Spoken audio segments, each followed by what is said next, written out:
बहन साथियों, पूरे देश से मजदूरों को उनके उनके जिलों से, उनके घरों से निकलकर दूसरे अपने गृह राज्य में जाने की खबरें आ रही हैं। लाखों की संख्या में इस वक्त मजदूर सड़कों पर हैं। वो अपने परिवार के साथ, छोटे छोटे बच्चों के साथ या रेलवे ट्रैक पे निकल चुके हैं, या हाईवे पे निकल चुके हैं, ट्रकों से जा रहे हैं, या फिर अपने निजी साधनों से जाने का प्रयास कर रहे हैं, और उनको जगह जगह रोका भी जा रहा है। हम लोगों ने कल खबर देखी कि राजस्थान और उत्तर प्रदेश के बॉर्डर पे आगरा के पास यूपी पुलिस और राजस्थान पुलिस इस बात को लेकर आपस में झगड़ गई, लड़ाई करने लगी कि हम, उत्तर प्रदेश पुलिस ने कहा कि हम राजस्थान से पैदल आने वाले जो लोग थे, उनको, जो मजदूर थे, जो मजबूरी में इस मुसीबत की घड़ी में पैदल चल के आ रहे थे, उनको भी प्रवेश करने से रोक दिया। पूरे देश में जान जोखिम में डालकर मजदूर, गरीब आदमी अपने अपने घरों को निकल पड़ा है, पैदल चलने के लिए वो मजबूर है। लेकिन अगर केंद्र सरकार की बात करें, अगर रेल मंत्रालय की बात करें, तो रोज नए जुमले लेके आ जाता है, रोज नए झूठ बोलने के लिए सामने आ जाते हैं। अब मैंने कल देखा कि पीयूष गोयल जी, जो रेल मंत्री हैं, वो कह रहे हैं कि वो 300 ट्रेन चलाने के लिए तैयार है। ताली बजाओ सब लोग, ताली बजाइए, थाली बजाइए, 300 ट्रेन चलेगी। अरे भाई, रेल मंत्रालय के पास, रेलवे के पास 19,000 ट्रेन प्रतिदिन चलाने की क्षमता है। यानी 2 करोड़ यात्रियों को रेल मंत्रालय, रेलवे प्रतिदिन एक स्थान से दूसरे स्थान पर पहुंचा सकता है। अगर आप 2 करोड़ लोगों को एक स्थान से दूसरे स्थान पर पहुंचा सकते हैं प्रतिदिन, तो आप मुझे बताइए, ऊंट के मुंह में जीरा क्यों? 300 ट्रेन चला के आप इन मजदूरों को कितने दिनों तक परेशानी में रखना चाहते हैं? कितने दिनों तक उनको पीड़ित करना चाहते हैं? कितने दिनों तक उनको रेलवे ट्रैक पर मरने के लिए मजबूर करना चाहते हैं? कितने दिनों तक उनको हाईवेज पे रोड एक्सीडेंट का शिकार होने के लिए मजबूर करना चाहते हैं? कितने दिनों तक आप उनकी गरीबी का मजाक उड़ाएंगे? आप मुझे बताइए, ये 300 ट्रेन चलाने की नौटंकी की वजह से फिर एक बार भगदड़ होगी, फिर एक बार भीड़ इकट्ठा होगी। आप सीधे सीधे 19,000 ट्रेन आपके पास है। मैं मानता हूं अगर पूरे हिंदुस्तान में 50 लाख मजदूर भी इस मुसीबत की घड़ी में अपने घर जाना चाहते होंगे, तो एक दिन के अंदर रेल मंत्रालय और पीयूष गोयल और रेलवे, उनका विभाग, एक दिन में सारे मजदूरों को उनके घर पहुंचा सकता है। एक दिन के अंदर। यात्रा के, रेल के चलने में जो समय लगे वो एक अलग विषय है, लेकिन एक दिन के निर्णय में अगर 19,000 ट्रेनों को चलाने का निर्णय ले लिया जाए, और अधिकतम आप सोशल डिस्टेंसिंग का भी खूब पालन कीजिए, 50 लाख मजदूरों को भी, क्योंकि जब यात्री चलते हैं 2 करोड़, तो उसमें तमाम होता है, व्यापारी भी होता है, घूमने जाने वाले भी लोग होते हैं, स्टूडेंट्स भी होते हैं, तमाम तरीके के। इस समय लॉकडाउन की स्थिति है, तो आप ये मान के चलिए कि सिर्फ और सिर्फ मजदूर, गरीब, पीड़ित लोग जो इस समय अपने घर जाना चाहते हैं, उनकी संख्या अधिकतम 50 लाख से ज्यादा नहीं। और अगर रेल मंत्रालय चाहे तो 19,000 ट्रेनें उसके पास एक दिन चलाने की है, वो एक दिन में सारे मजदूरों को उनके घर पहुंचा सकता है, लेकिन नहीं करेगा। गरीब आदमी को और पीड़ा में झोंकना है, खाली बड़ी बड़ी बातें करना है, जुमला बोलना है, ताली थाली बजवाना है, लेकिन उनके मदद के लिए कभी आगे नहीं आना है। ये जो सबसे बड़ी चीज सामने देखने को मिल रही है, ये जो रवैया केंद्र सरकार का देखने को मिल रहा है, ये बहुत दुर्भाग्यपूर्ण है। हवाई जहाज से आप विदेशों से लोगों को बुला सकते हैं, चलिए आपने बुलाया, अच्छी बात है, जो भारतीय विदेश में फंसे थे। आपने अभी फिर से एक बार वंदे मातरम मिशन शुरू कर दिया है विदेशों से हिंदुस्तान लोगों को लाने के लिए, अच्छी बात है। आपने कोटा में फंसे हुए स्टूडेंट्स को अपने अपने राज्यों में, वहां की सरकारें लेके गई, उसकी आपने अनुमति दी, अच्छी बात है। इन मजदूरों के बारे में कब सोचेंगे, कब जगेंगे आप?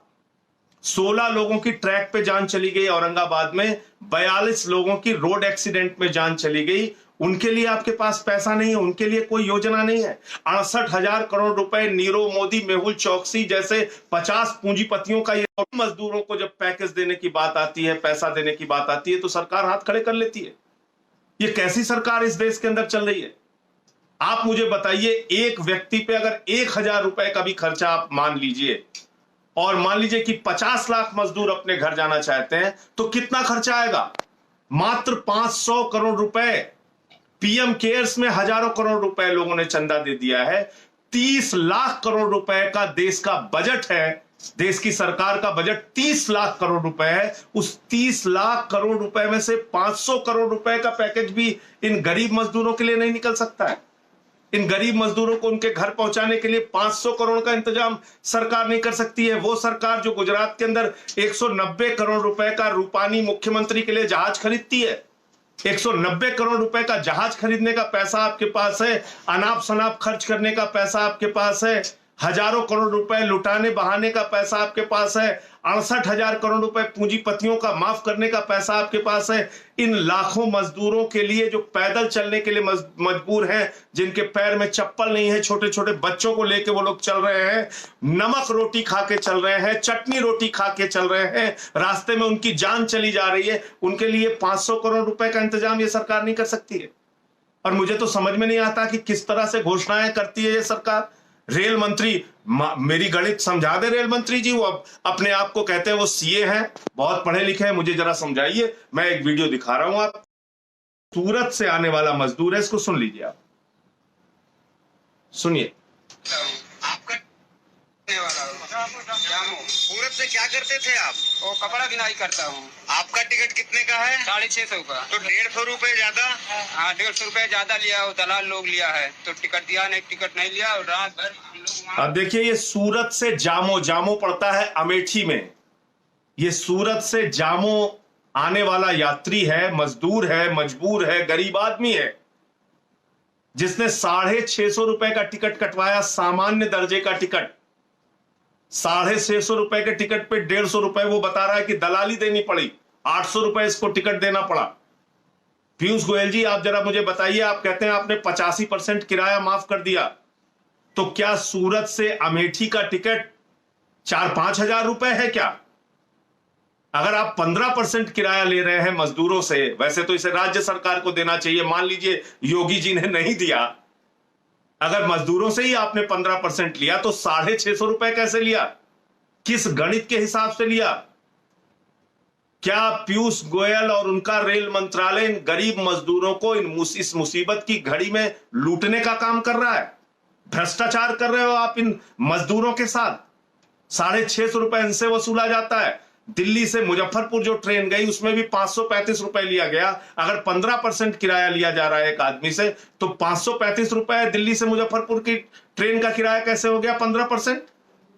इसका मतलब 3,500-4 हजार रुपए का टिकट है यहां से मुजफ्फरपुर का। तो कुछ किसी को पता नहीं है, जो मन में आ रहा है रेल मंत्री कर रहे हैं, जो मन में आ रहा है पीयूष गोयल, केंद्र सरकार कर रही है, भाजपा की सरकार कर रही है। इन भाजपाइयों का एक ही मकसद है, पूंजीपतियों को फायदा पहुंचाओ, अपने करीबियों का कर्जा माफ करो, कर्मचारियों को तंग करो, पेंशन धारकों के डीए काटो, कर्मचारियों के डीए काटो, लेकिन मजदूरों को परेशान करो, गरीब आदमी को परेशान करो। पीएम केयर्स में हजारों करोड़ इकट्ठा करो, लेकिन मजदूरों को परेशान करते रहो, पीड़ित करते रहो।